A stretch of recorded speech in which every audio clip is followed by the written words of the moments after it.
Good morning, this is SB Vibes and welcome sa ating YouTube channel, and don't forget to subscribe our YouTube channel, guys. Ngayon, pagtingnan natin tong interview, pakinggan nyo ni Marbil, no? Ginawa mong mga putang ina ito si Marbil. Ano bang nakain ito, no? Tingnan nyo ha. Okay, panoorin natin. Drugs kasi based sa economy natin Ang drugs kasi mga tao dito, just remember, no? Bakit may mga tao gumagamit ng drugs? Remember, hindi sila addict.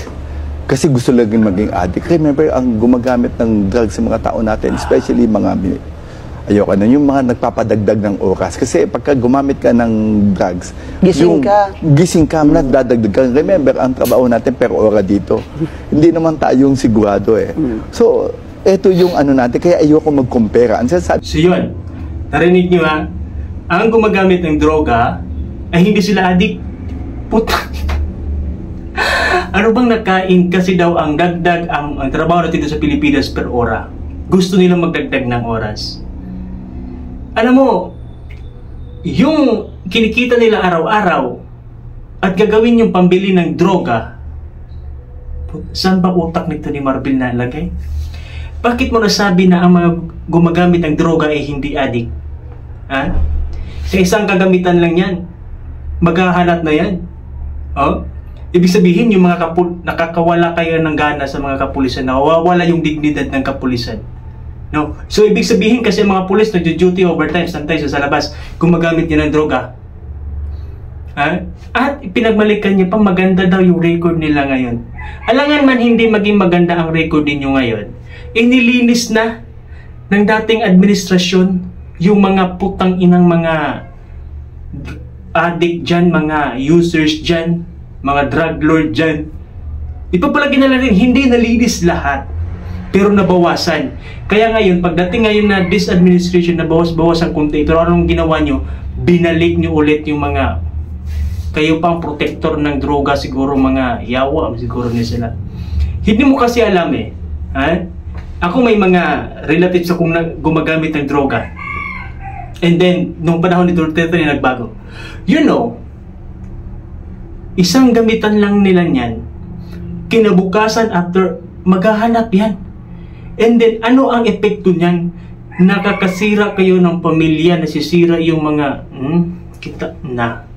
nasisira yung pamilya, nagkawatak-watak, nag-away-away, dahil lulong na sa droga, wala na sa isip, hindi na makapagtrabaho ng maayos, dilat na ang mata buong araw. Ito si Marbil parang tanga din minsan no? Hindi talaga ako pabor sa sinasabi mo, sir. Kasi I don't know. Pero pag sabihin mo na siguro mas buti pa sinabi mo lahat ng mga gumagamit ng droga linisin natin. Baka ikaw siguro gumagamit ka dahil gusto mong magdagdagan yung oras mo. Siyempre, director ka no? Kaya hindi ko pabor.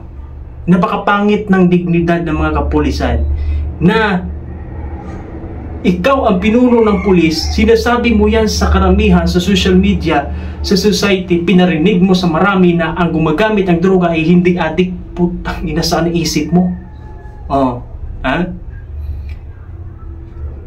Kasi imagine mo gumagamit ka ng droga, yung kita mo sa isang araw na 500 plus, ibili mo ng droga para may panggana ka naman kinabukasan. Anong ipakain mo sa pamilya ng